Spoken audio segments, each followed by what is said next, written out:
Hi there, I will be speaking today on Jesus's call. We're looking at some of Jesus's teaching over the next few weeks, and today we're looking at Matthew 6, where he specifically speaks about money. Yes, that wonderful topic. Let's just give a bit of an introduction. The gospel is both personal and social. So when we're talking about money, we're talking about something that's very personal to our hearts, but something that is a social entity as well. As the Journey community, Jesus is our teacher. We look to the scriptures to teach us. So the environment we're creating is a learning environment for children and adults, a place where we're formed to be people who are God's love in the world. So one of my goals is to help facilitate and create a learning environment for all of us, so that we might passionately pursue and follow Jesus and his teachings. I said only this week when Micah was looking to restart his swimming lessons about how I learnt to swim really in the last couple of years properly, and how you can learn things all throughout your life, and we want to be people always learners, and that's what we are as the Journey. We're a learning community. We're learning to follow Jesus. And that means to be changed and transformed on an ongoing process. Learning is a journey, transformation is a journey, and we as a community look to embody that as we bring people in, and wherever they are with faith and life, that we are working out together God's love and Jesus' teaching for us. So Matthew 6 is all about money, or this little passage we're looking at. So if I don't offend you, I probably haven't really been faithful to what Jesus was saying. Money is intrinsically tied to our well-being and our spirituality. We all have a story and a relationship about money. We learn about money from our parents and the culture. And today is an opportunity to become more aware of our attitude and our relationship with money, and also unlearn some things about money that Jesus wants us to unlearn. My relationship with money is growing up, particularly, is feeling quite insecure about it. I grew up in an environment where we didn't have a lot of money, so it was quite an insecure thing, always hoping there was going to be enough for the things we needed in life. In the last 8 years, I've been basically self-employed, so I had to raise a lot of money or look to find new ways to serve people in my coaching and mentoring and my Christian ministry. And this has had another significant role in shaping my view of money and my relationship and my security around it. So what's your experience been growing up around money? Did you have plenty, or was there a lack of it? Was it talked about, or was it a dirty word? Were you spenders or savers? How has money shaped your spirituality? So let's just pause and talk about that for a few moments. Okay, I hope you had a good conversation there. I'm going to now read the passage from Matthew 6. Jesus said, "Do not store up for yourselves treasures on earth, where moths and vermin destroy, where thieves break in and steal. But store up for yourselves treasures in heaven, where moths and vermin do not destroy, where thieves do not break in and steal. For where your treasure is, there your heart will be also. The eye is the lamp of the body. If your eyes are healthy, your whole body will be full of light. But if your eyes are unhealthy, your whole body will be full of darkness. If then the light within you is darkness, how great is that darkness? No one can serve two masters. Either you will hate the one and love the other, or you'll be devoted to the one and despise the other. You cannot serve both God and money." So money, the word in this passage, is a word used called mammon. So money and mammon are used interchangeably. It's possessions, essentially. Money, land, all those kind of things. It's wealth. And they have the word mammon connected with coins and stuff in ancient kind of Near East areas, archaeological sites. So that's what Jesus is talking about. And it's often considered to have a kind of its own spiritual life and personality, and it's seen to trap humans and shape cultures. And Jesus, when he's talking about money in this passage, is clearly saying it's and only says it really once very clearly, it's a rival God to Jesus' God, the God and Father of Jesus, and the God of Israel, the God and Father, Jesus called Abba Father. So there's plenty at stake when we talk about money. So let's just talk about a few different things that are interesting or disturbing. Jeff Bezos, the founder, owner of Amazon, his wealth is 130 billion pounds or dollars, maybe. No, for an American's average worker, that equates to almost 2.8 million years of work. Let's just think about this. Well, how can we put these things together? Elon Musk owns Tesla, among other things. 2020, he was worth a paltry $24.6 billion. In 2022, it rose to 234 billion. So by the time their wealth amounted to $1 billion, these billionaires, more than 21,000 years would have passed on average US income of 47,000. So these kinds of amounts of money and wealth can be accumulated in our money system known as capitalism, where growth is prioritized over needs. Growth is the absolute priority. It's the reason why it exists. So needs like food, clean water, clothing, housing, so forth, they're not designed, capitalism isn't designed to meet those needs. It's designed to grow. So it's a deeply unjust system in that it massively benefits the few and hurts many, including destruction of the earth, which obviously hurts everyone ultimately.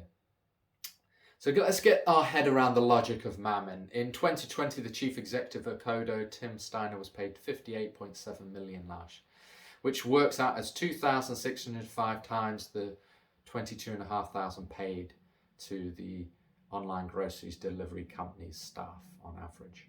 So it means the Steiner was paid about 10 times as much as the average worker annual salary for just one day's work. So that's what happens with mammon. It creates this extreme, and it's getting more extreme, gap between people who do work, do actual kind of pack bags or clean or build things, and someone in an office somewhere else. So money is a problem for all of us because it's the system we're all plugged into. We're all tied into the system, and today I want us to lean in and consider what Jesus would do to untie us and untangle us so we can be light in the world, a signpost, a community built on love and justice. So let me give you a few more myths of mammon. Here are some. The poor are impoverished because of individual choices and poor decisions. I think I grew up with a little bit like that. It doesn't matter how much money I have, it's how I feel about my money that's important. My desires with my money are more important than how I spend it or use it. If the wealthy get wealthier, everyone will be better off. Trickle down economics, we had that recently, didn't we? The wealthy are rich because they're better or work harder or more deserving than poor people. The problem isn't the obscenely wealthy. The problem is how lazy and uneducated poor people are. If you haven't earned it, and money is given to you, you will lose the desire to be productive and contribute to society. Wealth is aspiritual. It can be used for good or evil. We use money, it doesn't use us. Okay, so those are all, I believe, myths. You might disagree with me, and we can talk about that. So what is money? Let's talk a bit about it. We're talking about money as a personal, systematic, and structural entity that enslaves people and demands our loyalty. Money promises us security above all else. The truth is, money cannot buy you security. The best way of understanding the corrosive nature of mammon is to see it as a debt-creating system that builds power over the many by the few. So in ancient Israel, Over 2,500 years ago, debt was to be cancelled. The scriptures talk about in Deuteronomy every 7 years when it built up in society. It's seen as like this unhealthy thing. And they knew ongoing debts would be bad for society.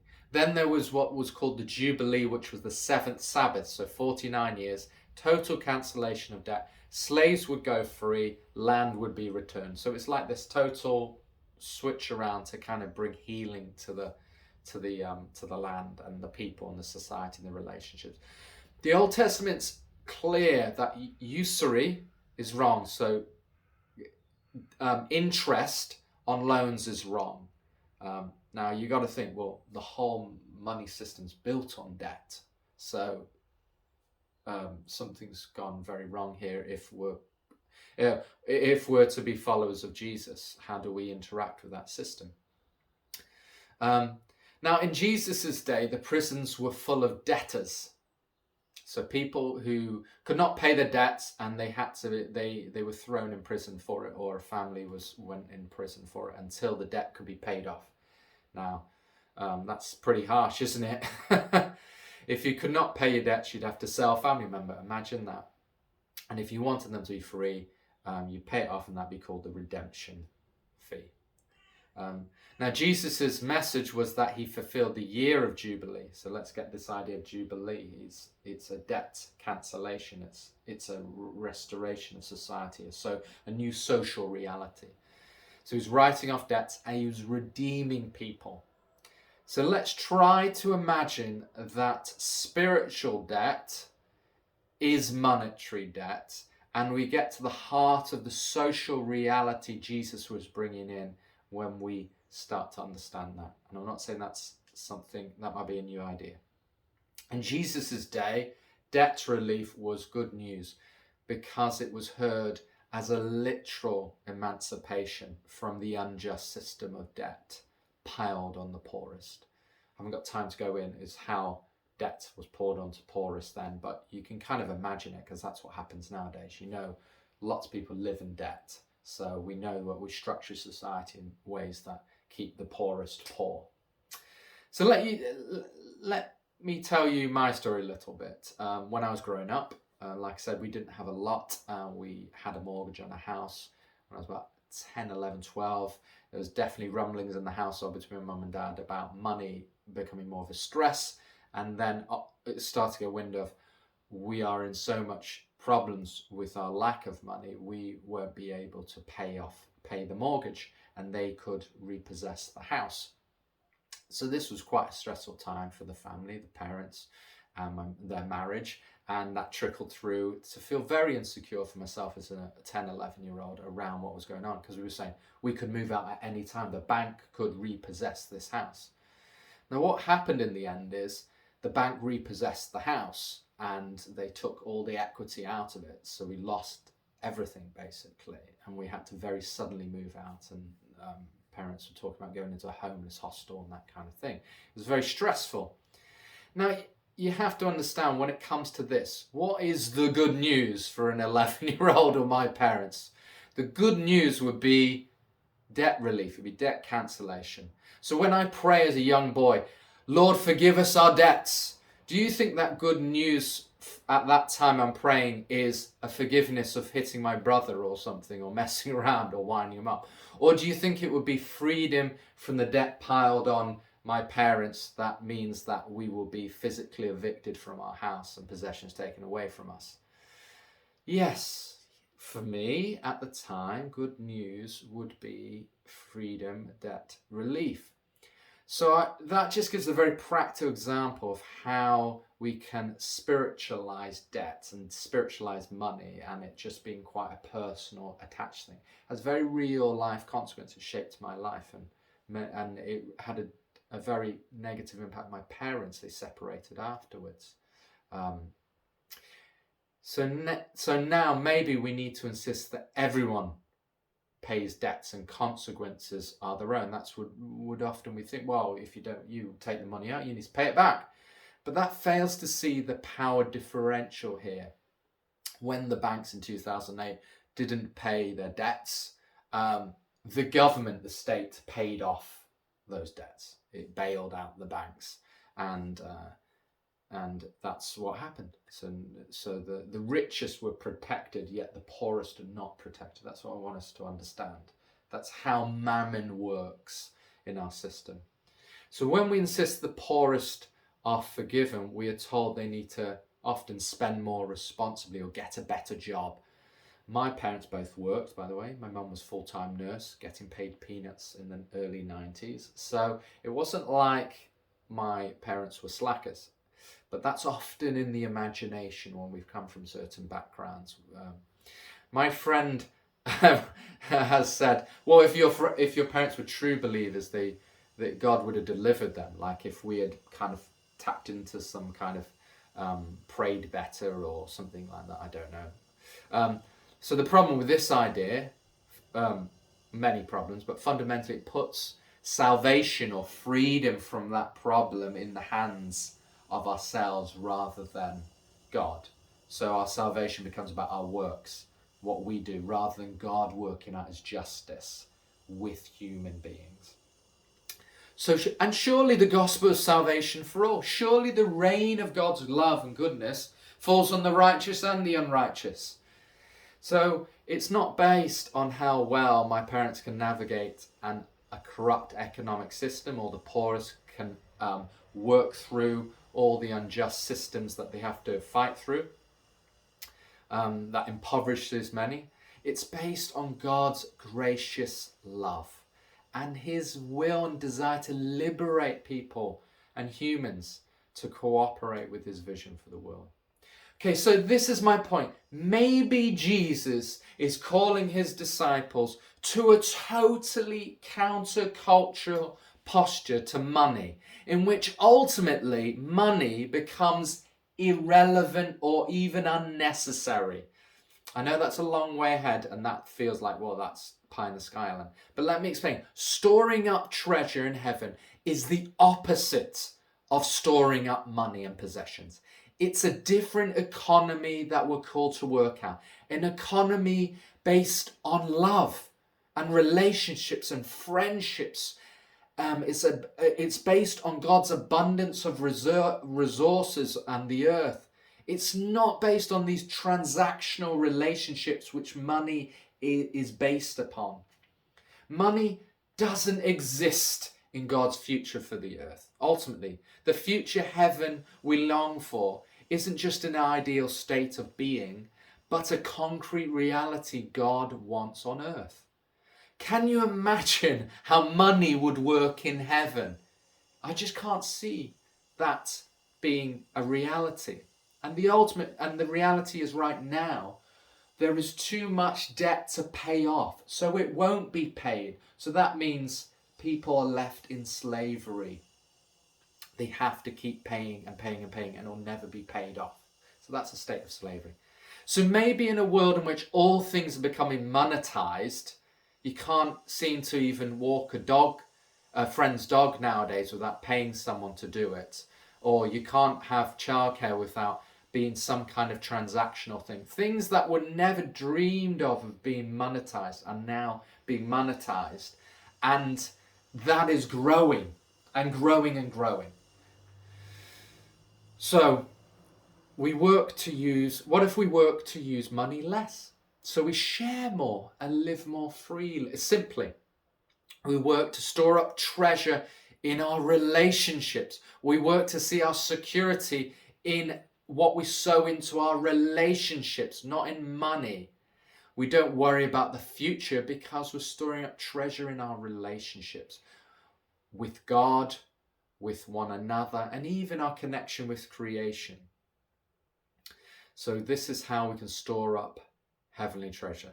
And it also brings us into alignment with God's call to be in solidarity with the poor, to look after the earth and focus on healthy relations. That's when we're looking to take money out of our lives more and more. So Jesus is unequivocal. Money is a god and it demands our loyalty. So who will you choose? Who will we choose? If it is loving God, then it's a totally different relationship with money. It looks to undermine the power of money by not storing it up, but by storing up love in relationships. Money is a false god that gets eaten up, but God is love, and love is eternal. So we can practice this new life of love in the journey. We can love each other by looking out for each other, our needs, sharing our pain and our passions. So how well do we love one another here?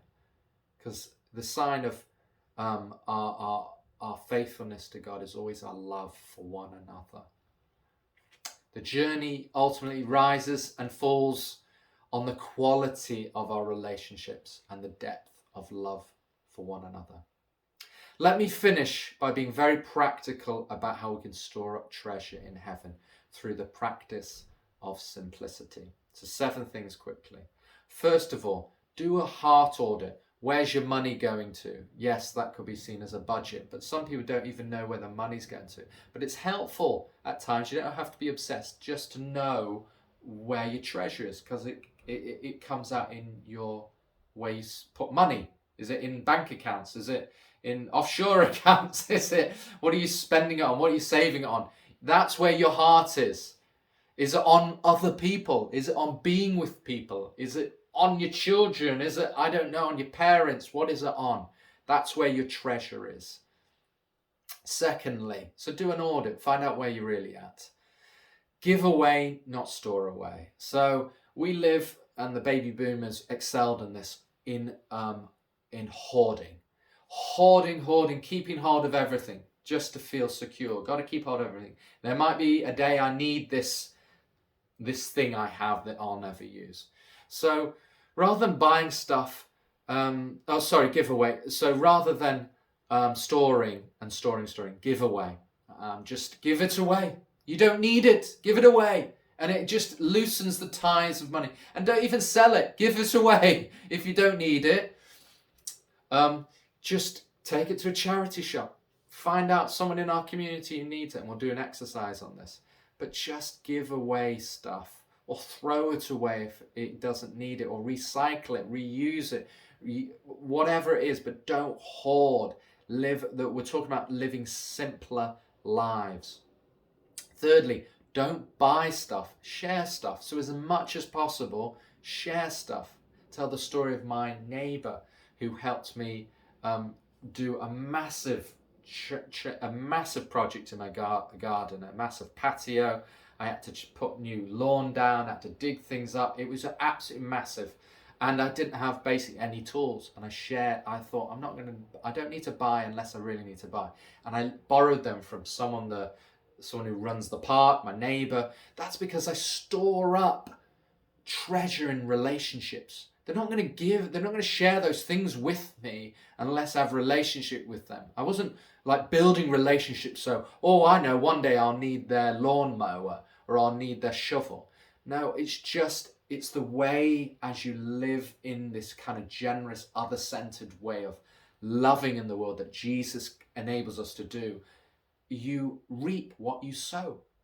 So, don't buy stuff, share stuff as much as possible. Do you really need to buy it? Share it. And again, we can look at how we can do that. Fourthly, repair, reuse, and regenerate. So Ruth is amazing at this. She repairs things. She knows how to.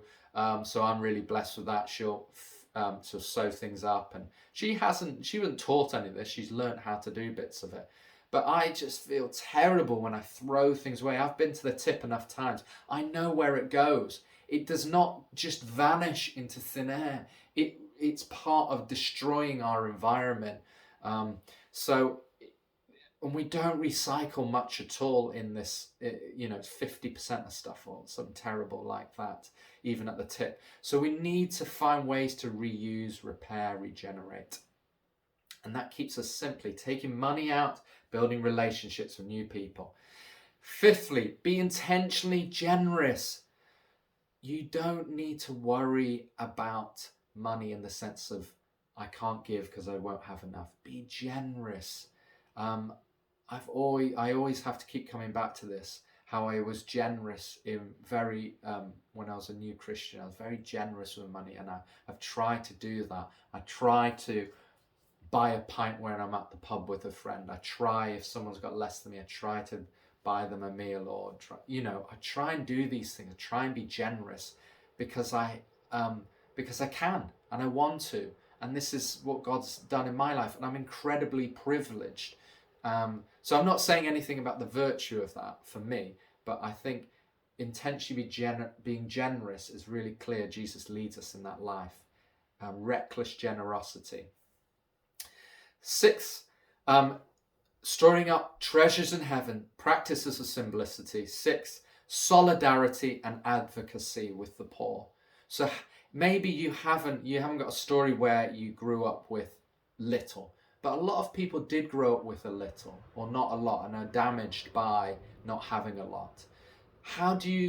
And they are now people growing up in poverty, massive amounts of people. How do we relate to people like that? I don't like the kind of we're better than them, giving them handouts. How can we in solidarity? How can we advocate for them? And that sometimes you can decide to live on less. You can decide to give away more. You can decide to build into systems which share more. So we do common change, which is a system where we pull little bits of money and look to give away or buy things that people need who don't have much. So we gave some money away recently to Early Essentials, a charity that works with mothers who don't have any of the early essentials of life, like maybe a Moses basket, nappies, wipes, all this stuff that costs money. They don't have it. So it's just kind of leaning in and being solidarity, advocating for those who don't have. And then 7th, build more friendships, less transactional relationships. So if we're in professional settings, they're transactional relationships. They're very bounded. And I'm in those settings as well. But God's kingdom mainly works through a kind of not these codependent relationships or these transactional relationships, and these mature, other-centered, loving friendship relationships, companionship.